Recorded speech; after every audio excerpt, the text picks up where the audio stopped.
The brutal killing of Riverton's Annie Kasprzak remained a mystery for more than 2 years. He's like, whoa, wait. I did not kill Annie, and I have an alibi. I can prove where I was at. He's like, I killed somebody else. I kidnapped somebody else. Annie Kasprzak's parents had a difficult time holding back the tears in court today as they spoke about their daughter, whose body was found in the Jordan River. It certainly came at a huge personal cost for all those involved. So she gives me the digital file so I can open it on my computer, obviously. And I open it, 35,000 connections, and I just start to scroll through to see what kind of records she has. I stopped about halfway through the records and I just paused. There was something that caught my eye that I had never seen before. Very rare. I've seen it one other time in 20 years. Welcome to Socialite Crime Club.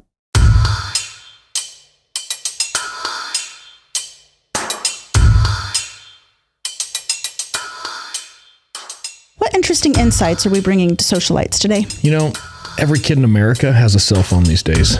And as a parent, you better be tracking it. For this case, we're going to go back to 2012, Draper, Utah. And if you're not familiar with Draper, Utah, it's Salt Lake. It's kind of, I think, on the northwest side of Salt Lake, if I remember correctly. Okay. March 10th, 2012, Draper Police Department is going to get a report of a missing teenager. Unfortunately, this is a pretty common report, not necessarily a missing teenager for Draper, but this particular teenager. Okay. Her name is Annie, and I'm going to try to say her last name, but I'm going to butcher it. Kasprzak. Kasprzak? Yeah, I'm going to let you say it. It's better. I'm just going to call her Little Annie. Okay. Little Annie's 15 years old, and I've got to give you some background on Little Annie because this is a really sad story for me. Okay. Annie goes into the foster system pretty much at birth. So her parents, there's just a lot of issues with her birth parents. When she gets into the foster system, I'm not going to get into all of the details, but let's just say it was not good. Oh. She bounces around a lot of different foster homes, and there's some abuse in there. So this poor kid just literally right out of the womb is just subjected to terrible nonsense. Oh, this is terrible. It is. She has a foster care worker, like a social worker who oversees her case. And this speaks volumes here. This worker got so disgusted with how many different homes she had to go to and some of the history, she stepped forward and decided to just adopt Annie because she couldn't stand to place her into another foster care home. Oh my gosh, that is speaking volumes. It is. And she doesn't do this on a regular basis. I want to make it clear, this isn't some lady who just goes around adopting kids. Just like collecting cats, right? Yeah, this is a one-off where she's looking at Annie's case and she physically cannot place Annie in another home and says, I'm going to adopt this kid. Okay. Now, she's married at the time, so it's her and her husband that make this decision. Unfortunately, a couple of years later, they're going to get divorced. Oh, okay. So for this case, I'm going to refer from time to time potentially to Annie's mom or Annie's dad. That's who I'm talking about, her adopted parents. Her final adopted parents. Correct. Okay. Correct. Now, Annie, as she goes into her teenage years, she's dealing with some trauma from her childhood. Sure. And she acts out here and there.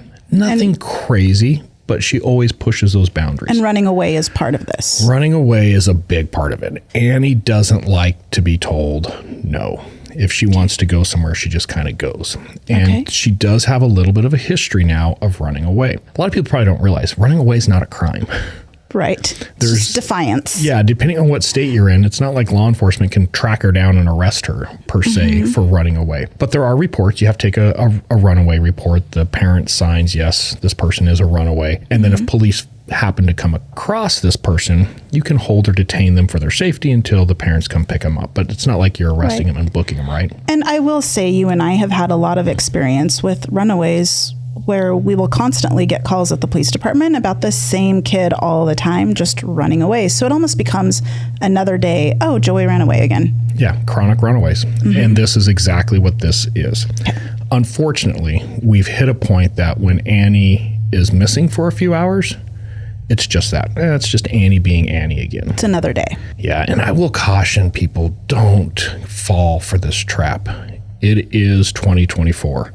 Cell phones are everywhere. There's tracking software on everything. As a parent and you're dealing with this, do your best to stay on top of this. Make sure that you have access to track your kids' phones. Make sure maybe there's air tags that you're using. There's all kinds of ways that you can go about that.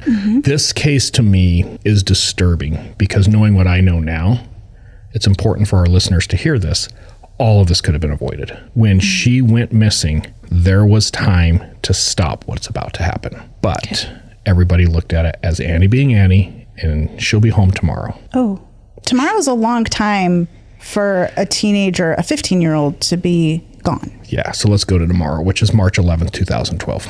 About 10:30 in the morning, there's a jogger that's out for her morning run. She's jogging down this path. There's a river that runs through Draper, and she's just running down this path next to a river. And she sees what appears to be a red shoe, just one. I think it's a left red shoe. And when she stops and kind of takes a look at the shoe, because it's just weird, right? A shoe in the middle of a jogging path with nothing else. Yeah. She sees what she thinks is blood.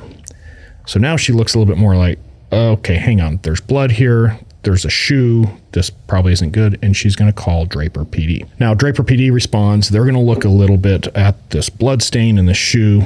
There appears to be some drag marks that go down towards the river. And apparently there's a walking bridge that goes over the river right there. Okay. Underneath the concrete girder that holds that walking bridge, they find some more blood spatter, drag marks down into the river. Oh, okay. Just never good. No. Never good. Now, they have a missing 15-year-old girl, Annie, that they took a report on the night before. Last seen wearing red shoes. Red shoes. Oh. Did they connect this right then? Not immediately, but fairly quickly, they start putting together the pieces of, okay. So they start searching the river. Not a lot of luck initially. They end up putting a helicopter up, and eventually the helicopter is going to find Annie's body in the river, maybe about a mile down from this bridge. And there's a tree that has fallen over in the river, and her body got caught up in that tree. The snag. Yeah. So they move the crime scene to that area, and they start processing what they now have as a potential homicide, because she didn't drag herself to the river, right? So it's pretty obvious right up front, this is not good. When we get into the body, it's bad. She is completely disfigured in her face. You wouldn't be able to recognize her. She has significant blunt force trauma about the face. Explaining all the blood spatter at the bridge. It was very obvious she was beat to death. This is a very violent encounter in which somebody physically beat her to death by hitting her repeatedly with some type of a big blunt object, but most likely it's going to be a sharp object. So it's not going to be necessarily like a pipe or a bat. It's going to be something that has a sharp edge to it, because she has these crazy lacerations to her face. Okay. It's a mess. It's bad. So Detective Derek Johnson is going to catch this case. It's going to be his homicide case. He's assigned as the lead investigator. Okay. Let me give you a little history on Detective Johnson. Please. He's been on for about 4 years. Just recently moved into the investigative role. This will be his first homicide case. Okay. How big is Draper PD? Not big. It's small. Okay. So it's not that uncommon for somebody with 3 to 4 years on to move into an investigative role. Okay. More importantly, they don't have a lot of homicides. So saying this is his first homicide, this is Draper's first homicide in a while. So it's pretty uncommon. It's pretty uncommon for Draper to have a homicide. So the fact that he's catching his first homicide case, that's not that out of the norm, if you will. Well, and if he's moving that quickly into an investigations position, they don't have that many homicides. There's probably not a lot of experience investigating homicides at this PD either. No. So yeah, let's talk about a small agency, young detective, first homicide case. And if we do have law enforcement that gets into our podcast and they love what we do, hear me, ask for help. Ask for help. I had been an investigator for the better part of 12 years. I was actually a sergeant at the time over our homicide unit, had a major case that happened that I was in charge of the entire thing. And I recognized at that point, this is going to be a big deal. I immediately got on a phone, called 3 or 4 of my peers and mentors from other agencies, and just simply said, can you please come to the scene? Right. Let me brief you on what I have. Let me brief you on what I'm going to walk through. And for the love of God, tell me what I'm missing. Right. Sometimes recognizing you don't know what you don't know is the best thing a person can do, especially a detective. And you gain quite a bit more credibility within the law enforcement community, I think. Yeah, we all have something to learn on scenes like this. I won't say Detective Johnson didn't do this. I will say he didn't go out of his way to do this. Okay. There's a lot of very competent investigating agencies in and about the Salt Lake City area. Yes. We've worked with them for years. There's some really good detectives up there. Everybody was offering help on this case because everybody knew this is a big deal. It's a 15-year-old that was beaten to death and thrown in a river. Yeah, and they're a little agency. They were probably wanting to offer as many resources as they could. Yeah. They took some of them, but they didn't take some of them. This ends up starting to become a case where, I won't say ego comes in, but there's definitely this ownership of, it's my case, I'm going to do it. I don't want to share the information. And I think that does play into a lot of ego. Yeah. We've seen that happen. So let's recap here just so I can keep the timeline. March 10th is when Annie goes missing. It's late in the afternoon. She actually left a note for her mom that she was going to go meet with her boyfriend. So she is missing on March 10th. Oh. March 11th is when they find her. Okay. So we've got a 2-day period. We're going to go forward to March 18th. So about 7 days later. Who is her boyfriend? Bagshaw is his name. Christopher Bagshaw. Okay. And how old is he? I think he's 15 at the time as well. They're both 15, 16. They go to school together. They're the same age. Okay. Yeah. So March 18th, 7 days later, a jailhouse snitch comes forward. And we talked about a jailhouse snitch in the Kirsten Blaze Lobato case, and we know how reliable they can be. Yes, they are just really full of themselves, aren't they? Yeah, so we're going to call this jailhouse snitch Johanna. You know why we're going to call her that? Why? Because that's her name, Johanna. I didn't change her name this time. Okay. She is going to come forward and say, I know what happened to that little girl in Draper. There's these two guys, and they have these house parties, and they lured her into their house. They were going to have sex with her. She refused to have sex with them. They beat her to death, wrapped her up in a tarp, drug her down to the river, and threw her in the river. And if you believe that and you go arrest them, I will testify to it as long as you let me out of jail. Just forget everything I've ever done. Thanks for the information, Johanna. Well, Draper PD is like, all right, sounds good to us. So they go and do a search warrant at this house. Okay. When they get to the house, they're like, holy crap, the carpet's recently been replaced. The walls have recently been painted. Mm-hmm. Is that blood spatter on the door? Ooh, what is going on? Okay. Daniel Ferry, you're under arrest. And they arrest the homeowner based on new carpet, new walls, and it appears to be blood on a door. And what was on the door? Blood, but not Annie's. And in their defense, Mr. Ferry's a shithead. He can't stay out of jail. This dude is in jail every other day. In fact, they get him down to the police department and they're interviewing him and he's like, whoa, wait. I did not kill Annie. And I have an alibi. I can prove where I was at. He's like, I killed somebody else. I kidnapped somebody else. And if you go talk to her, she'll tell you that I kidnapped her and I had her all night. Her name is Johanna. She's in prison right now. So they follow up, and sure as shit, Mr. Ferry had done a kidnapping the same night as her murder. Gosh. So he gets off with the murder charge because he clearly couldn't be in two places at once. So did Johanna know about that kidnapping, or was she just aware of? Full of shit. She's just a druggie that was making up stories, trying to get out of jail. Okay, I didn't know if maybe she was aware of another crime that he had committed, that maybe she was trying to piece it with. Yeah, no. And they also find Daniel's buddy, Mr. Ferry's buddy, and I cannot pronounce this name, Vianua Vakite? I'm not sure. We'll call him Vivi. Vivi, that's a good one. On March 24th, they catch up with Vivi, who's also kind of a shithead as well. And he was supposedly the other person in the house when Annie was killed. They're going to arrest him. Okay. They dust him off a day later and drop the charges because there's this little thing called evidence that they don't have. Right. So we know one of them is kidnapping somebody else that day. The other one, there's just nothing to tie him.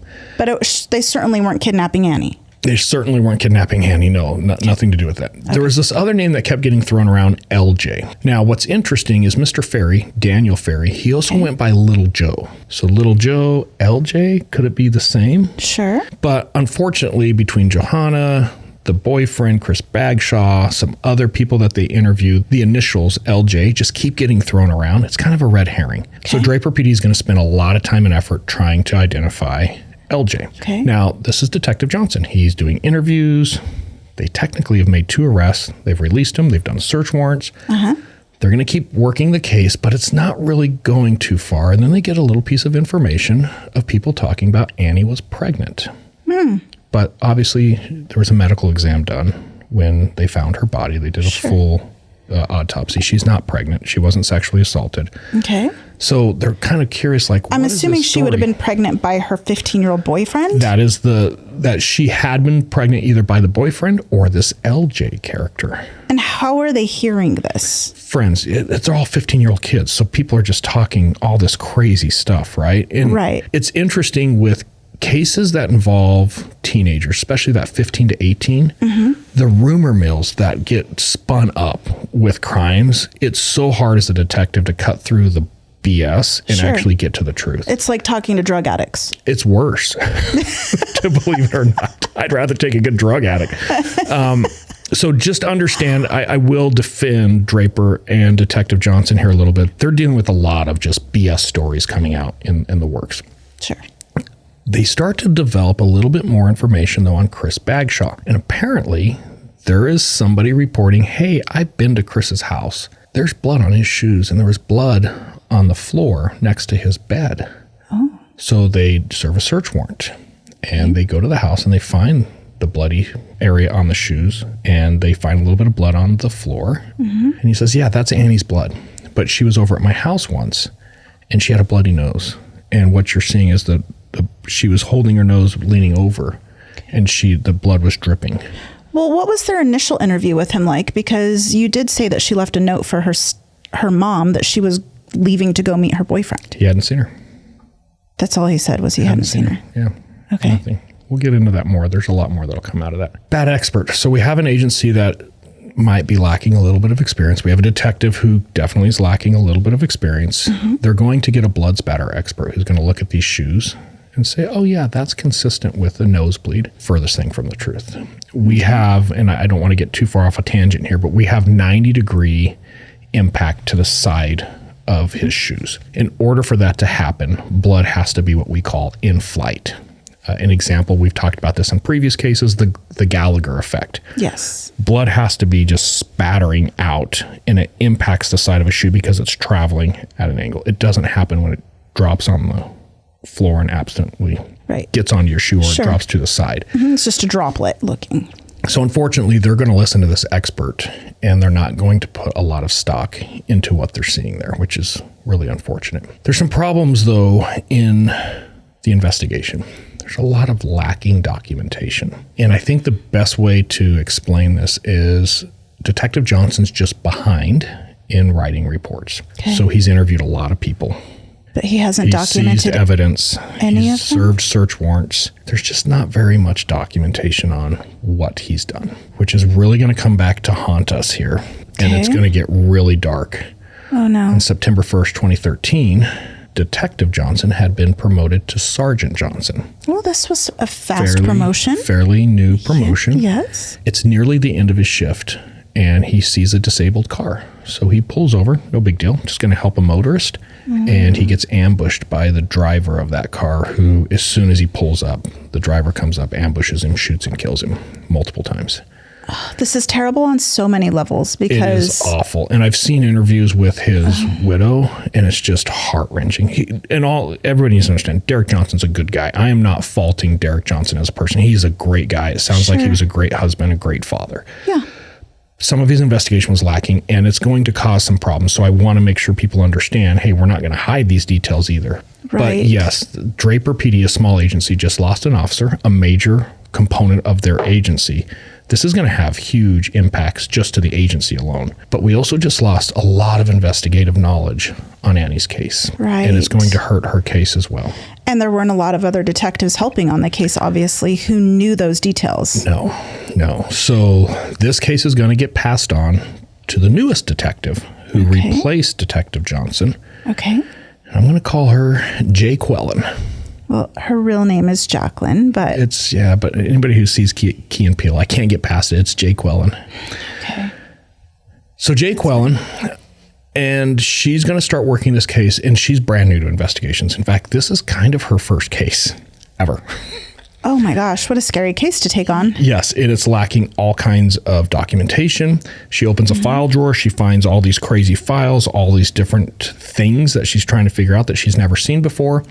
In that stack of things is a very large stack of AT&T phone records. Oh, this would be very intimidating. Yeah, 35,000 phone calls for the boyfriend. So somebody early on in the investigation had obtained Christopher Bagshaw, the boyfriend's AT&T phone records.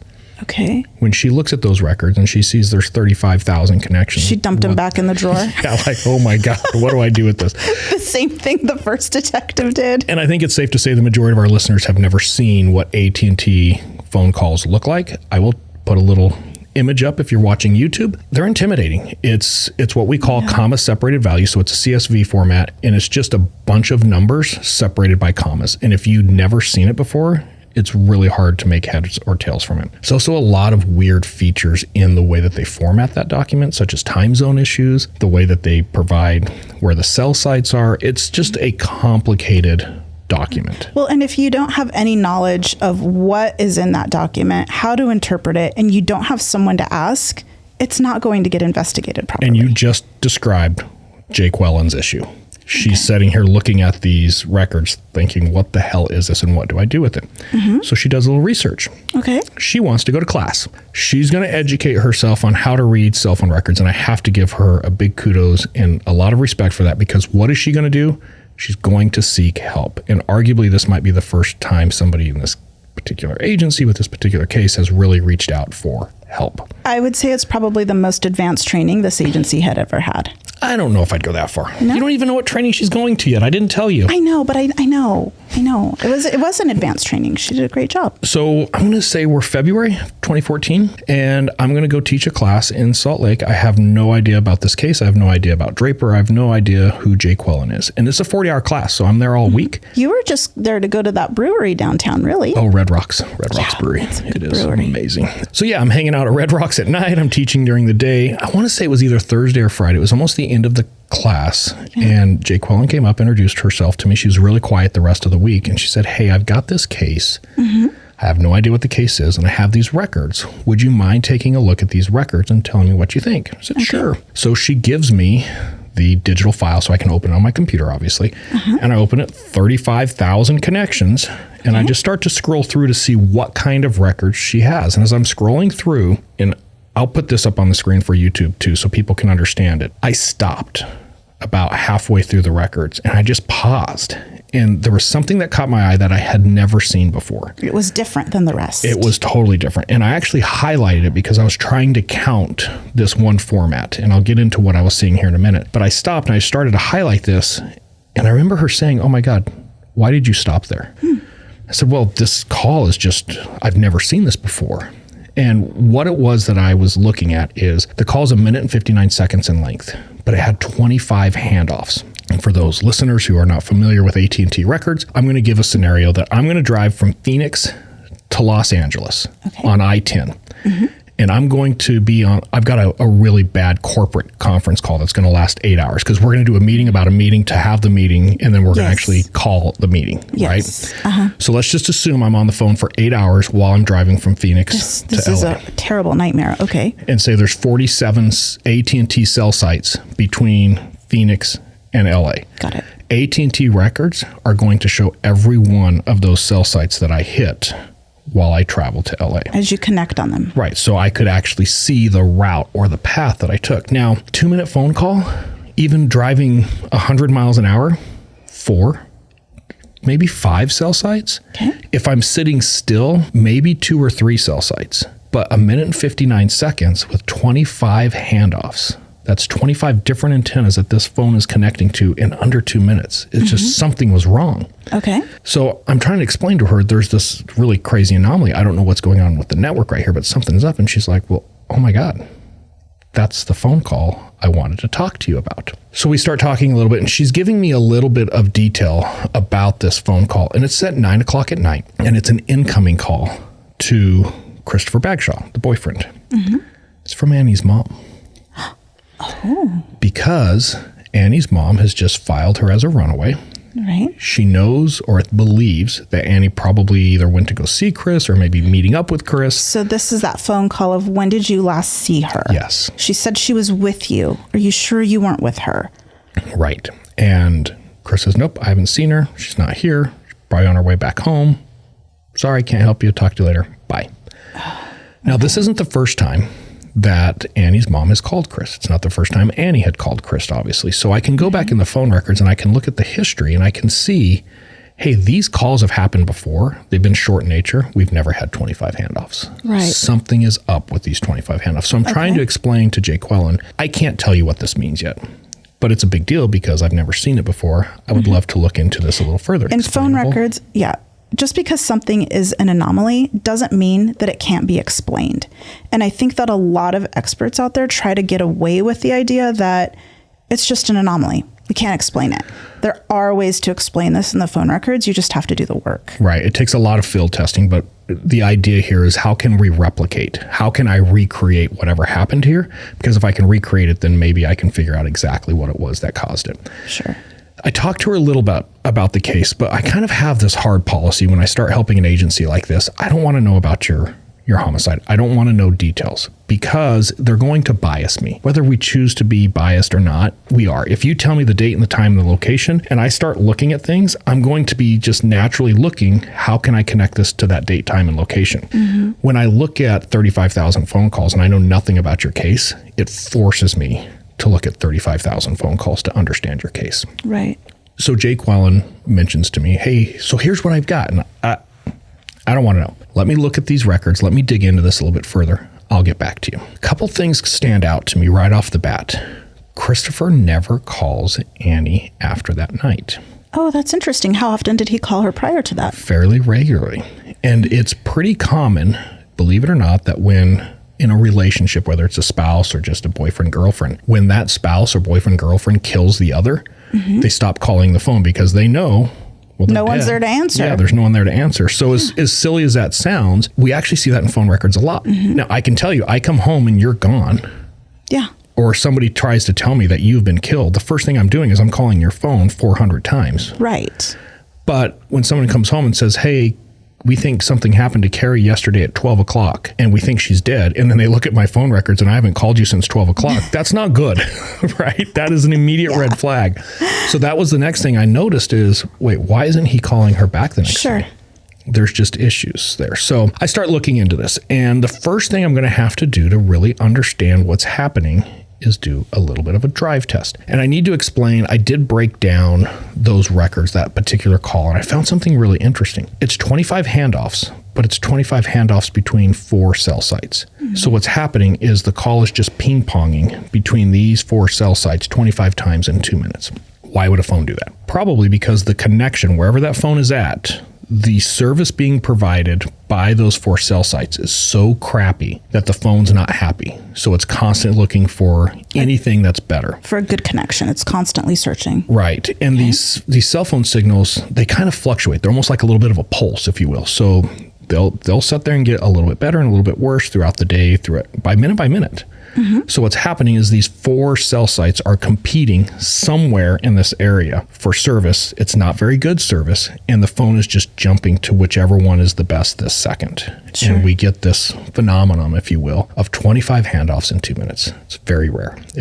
I've seen it one other time in 20 years now. So it's definitely something that stands out. The first thing we have to do understand is we have to do a drive test. And what a drive test is we take this very sophisticated, very expensive equipment, and we drive this grid pattern in that area of the 4 cell towers. And what this allows us to do is we can actually see the signal strengths of the cell sites. So as we're driving around, we can start to find, hey, here's a place where these 4 cell sites, the signal sucks. There's coverage, but it's terrible. This isn't just a phone app that you're using that you've downloaded for $15. This is... No, in fact, at the time, the piece of equipment that I was using was about $750,000. It was just under $1 million. So it's very expensive. I just want to make it clear to people that you're not just downloading an app like some experts have gone out and done and say that they did a quality drive test. Yeah, so there's what's called overhead information. I don't want to get too far in the weeds because it'll be boring, but there's a lot of detailed information we need to see on the cell sites to really understand what's affecting those handoffs. In fact, kind of a funny story about this is I drove up there, and at the time I was still a police officer. I hadn't left the police department yet. And in my role as a police officer at that point, I was doing a lot of cell phone tracking. We had this equipment that was in a truck. Between the truck and the equipment and everything else, it's probably damn near $1 million worth of hardware and vehicle and everything else. Sure. So I drove from Phoenix up to Salt Lake to use this equipment to do this drive test. And we did multiple drive tests. But we were staying in a hotel not too far from where the scene happened. One of the officers told us, they're like, oof, be careful at that hotel. There's a lot of vehicle break-ins. Okay. And it's my PD car. It's an unmarked undercover truck, but it's all of my stuff is in there, all of my SWAT gear. So I had a couple automatic rifles in there. I have flashbangs, my big heavy vest. Sure. Anything a SWAT operator would have.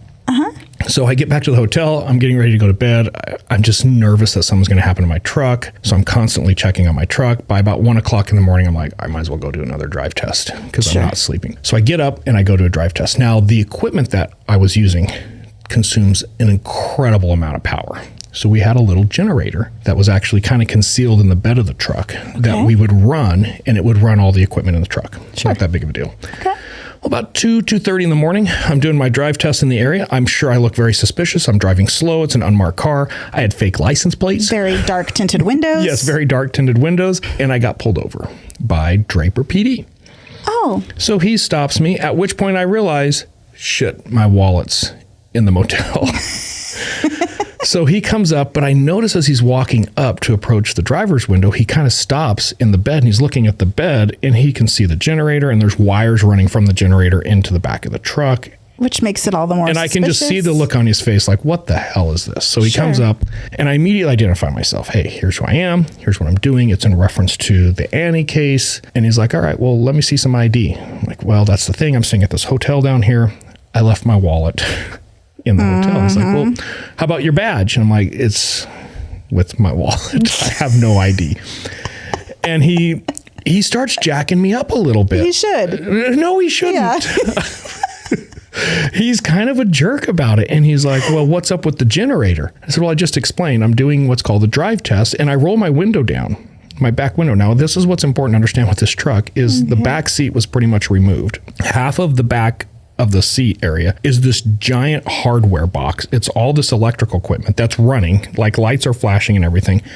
The other half is all of my SWAT gear. So there's 2 fully automatic rifles laying there. So really you just look like a domestic terrorist without any way to identify yourself. 100%. So I roll the window down so that he can see into the back, and I'm trying to explain to him, no, it's powering that equipment. I'm doing this drive test. And he's like, I just don't understand why you'd be driving around at 2 in the morning with no ID and a generator running. Well, what baffles me is that you would actually be trying to explain to this officer what a drive test is, as if everybody in the world should know what a drive test is. Well, he starts to explain to me at that point, though, he needs to see ID or else. Like, he's getting really worked up. And I said, well, there's all my SWAT gear. Does that work?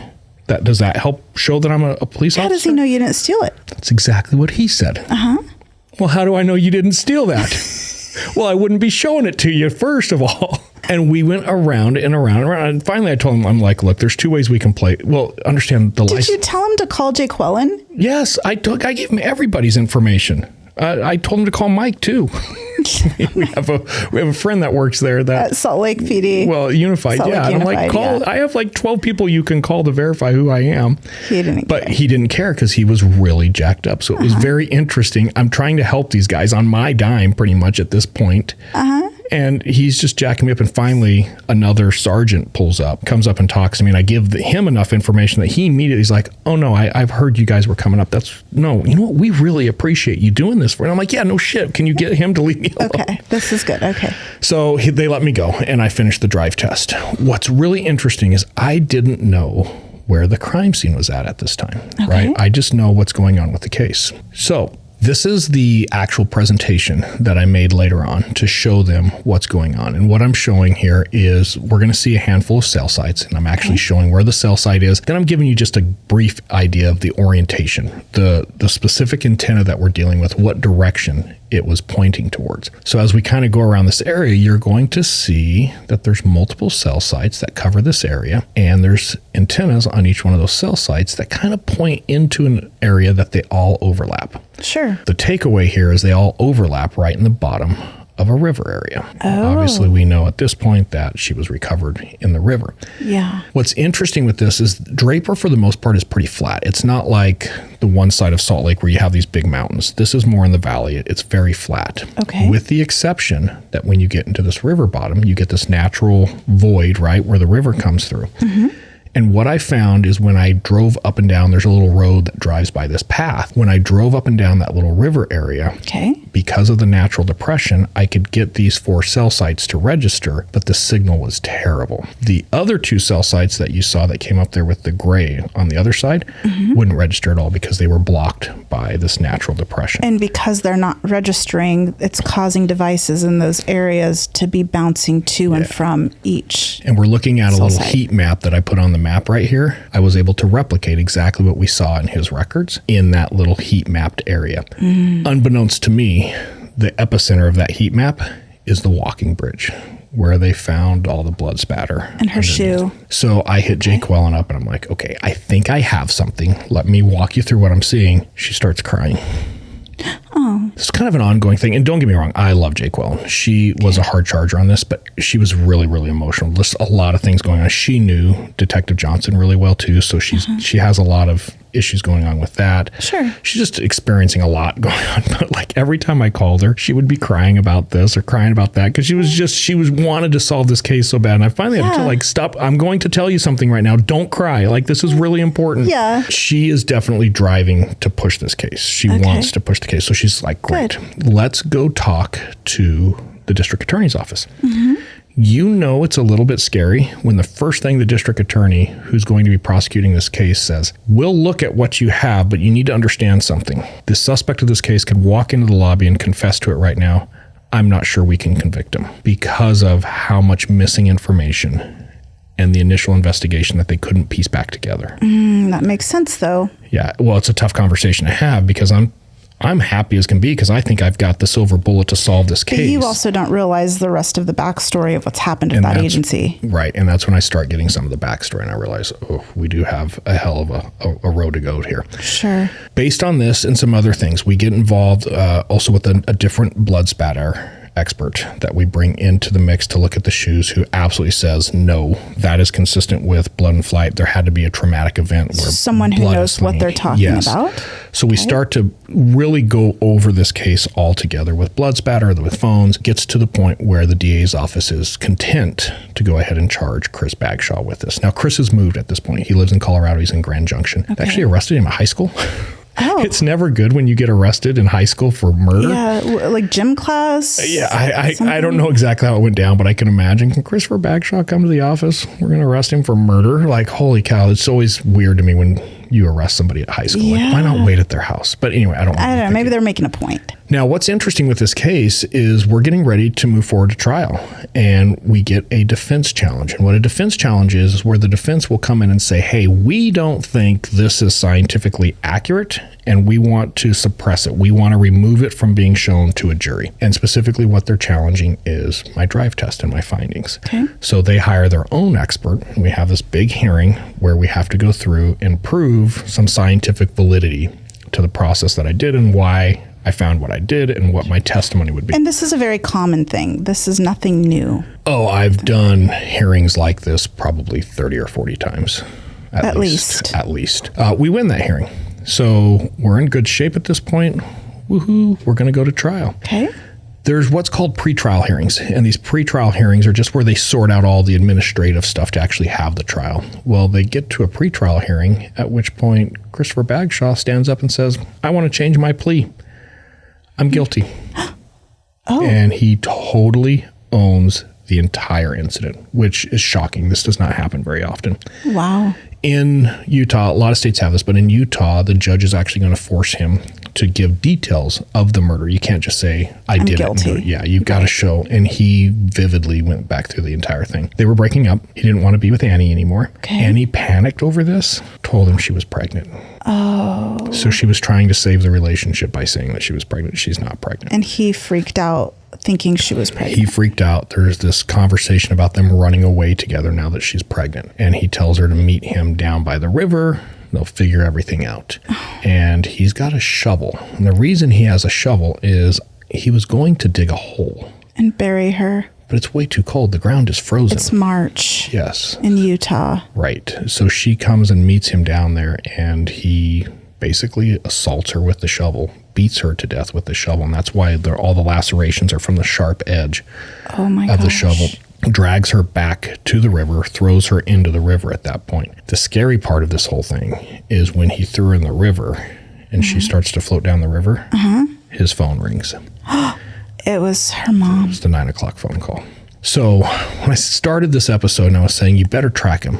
Don't let it become a normal thing that your kids are doing shit like Had this. she just called a little bit earlier, maybe she would have heard Annie in the background or something showing that they were together. And I don't want to say, because I could say her for an hour and what if this, or what if that, or what if this. But for listeners, this is one of those things that I hope sticks with you. Be vigilant with what your kids are doing, especially at these ages, because I will tell you, 15-year-old boys and girls make terrible decisions, terrible life decisions. Yeah, well, and the idea that that's something that as a parent, you could potentially be living with the rest of your life of what if I had just called 5 minutes earlier, 2 minutes earlier? What would that have changed? Right. So just something to kind of keep in mind. A couple other interesting things come up. There was a second phone call after this 9 o'clock phone call, and the towers completely changed. Chris doesn't have a car. So I was able to look at it and say, okay, well, if he was down by the bridge at 9:01, then by 9:07 or whatever time the second call was, he couldn't have gone very far. Why do we see a difference in the cell sites that connected that call? So I recreated that drive test to look at that one, and I'm like, ooh, he's probably on the bridge. Okay. So there's this bridge that goes over, he'd have to cross to go home. A witness actually had reported seeing somebody matching his description on a BMX bike standing on the bridge. Well, when he's confessing to the judge, like, hey, here's everything I did, he went up to the bridge and he was waiting for her to float by to make sure she was going down the river. And then he rode home. And it just corroborated that statement with what he said in court. But it was really interesting to hear that corroboration because it did corroborate the entire methodology that we used to solve that case. The other thing is this case may have never gotten solved because there was so much missing information in that initial part of that investigation that was just really lacking. So it was really good that these records were out there. It's kind of that data for good component where people get really worried about cell phone records and the government tracking your cell phone. I can speak a lot of times when we get into cases like this, it's absolutely pivotal to make a difference in cases like this. So it's a good thing to have. Christopher's going to get 15 years in prison. Act like you're looking at a picture. I forgot the picture of him. This is a picture of Christopher here. Okay. Say something good. How old is he in that picture? It's a great question. Although he was 15 at the time of the murder, and he's 17 when he's arrested, he is charged as an adult. Oh, okay. So they actually charge him with first-degree murder as an adult because he pleads. During the plea hearing, by the way, he actually turns around and apologizes to Annie's family. Oh, really? This is highly unusual. Explains that he was just young and dumb and he made a terrible decision. Judge is going to give him 15 years. So he is still in prison. He will, 15 years until he can go to parole. Oh, okay. And I believe he has his first parole hearing coming up sometime in the 30s, like 2032, maybe 2034. I can't remember exactly when, but somewhere around there. Wow. What a sad story. Yeah. Yeah, be vigilant with your kids. You can't end it on that. What a sad story. Be vigilant. Jesus, I just want to go have a drink now. Well, we can. Come up with something, a better ending than that. It's a better ending, Stevie. That was fucked up. It's a terrible case. It's sad. But I am glad that he actually just pled it out instead of allowing the trial to continue on. Yeah, and I should follow up too. Jaqueline left law enforcement. She actually became an investigator. I think it was with Utah Post, so Peace Officer Standards and Training. She does a lot of the work with certifying police officers in the state of Utah. But I think this case really weighed on her. I make fun of her as Jaqueline and crying all the time. But I want to make it clear. I have mad respect for her. She did an excellent job with what she did. Ultimately, she solved this because she saw where the gaps were. She understood what she didn't know, and she sought out how to fix that. So she looked for help where she needed it. The other, I guess, if there was one funny thing we could take away, there was another guy that I worked with a lot at Unified Police Department who was like, anything I can do to help, I'm in. And he knew the cell phone side of the house really well. Yeah. So he was helping coordinate some stuff when I wasn't there. Guess what his name is? What? Aaron. So what do we call him? A.A. Ron. So we had A.A. Ron and Jaqueline solving this case, which was pretty good. If you guys haven't seen that Key and Peele does a really good substitute teacher skit that's awesome. So You do love that. yeah. All right. And with that, what's next week? Join us next week, Socialites, for Poached the Bears. Oh, this is a good one. It is a good one. We look forward to having you back at the club. Have a good week.